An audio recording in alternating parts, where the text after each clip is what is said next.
আজকের দিনে 31 অক্টোবর আমাদের পূর্ব উপপ্রধানমন্ত্রী সর্দার বল্লভভাই প্যাটেলের জন্মদিন। উনি 1875 সালে আজকের দিনে জন্মগ্রহণ করেন এবং ওনাকে আমাদের ভারতের আয়রন ম্যান হিসেবে জানা যায়। ভারতের ন্যাশনাল ইন্টিগ্রিটিতে ওনার অবদান অনস্বীকার্য এবং ওনার কথা মাথা রেখে ওনার জন্মদিনকে আমরা পালন করার জন্য এবং ন্যাশনাল ইন্টিগ্রিটি রক্ষার্থে আজকের দিনটা রাষ্ট্রীয় একতা দিবস হিসেবে পালন করা হয়। তার অঙ্গ হিসাবে আজকে আমরা রান ফর ইউনিটি আমরা একটা লং রান করি।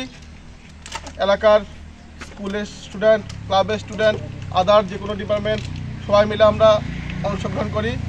আজকে যে একটা রান হয়েছে সেটাতে ফার্স্ট, সেকেন্ড, থার্ড, এটা বড় কথা নয়। আমাদের মেন উদ্দেশ্য সবাই যাতে একসঙ্গে ইন্টিগ্রিটি রক্ষা করে, এভাবে সবাই যাতে একসঙ্গে মিলে থাকে। ভারতের জাতীয় ঐক্যের ক্ষেত্রে সেম, সবাই মিলে যাতে আমরা ভারতের ঐক্যকে রক্ষা করি, এটা হচ্ছে আমাদের মেন উদ্দেশ্য। আর এছাড়াও আমাদের রান ফর ইউনিটির মেন উদ্দেশ্য, আজকাল আমাদের দেখা যাচ্ছে বিভিন্ন যুব সমাজ বিভিন্ন নেশার কবলে আসক্ত হচ্ছে।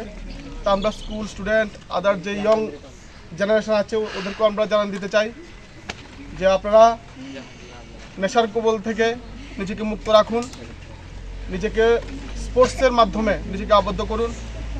আজকাল স্কুল থেকে নিয়ে বিভিন্ন নেশামুক্ত সংগঠন হয়েছে, পুলিশ তো অনবরত দিন প্রচেষ্টা করছে। আমরাও আদার যে ক্লাব এনজিও আছে আপনাদের মাধ্যমে আমরা ওদেরকেও আমাদের কাছে অনুরোধ থাকবে ওরাও যেন বিভিন্ন সময় ড্রাগ বিরোধী কর্মশালা বিভিন্ন জায়গায়, বিভিন্ন বাজারে, রাস্তাঘাটে অনুষ্ঠিত নাটকের মাধ্যমে মঞ্চস্থ করে। আমরা পুলিশ সর্বদা ওনাদেরকে সাহায্য করব। আর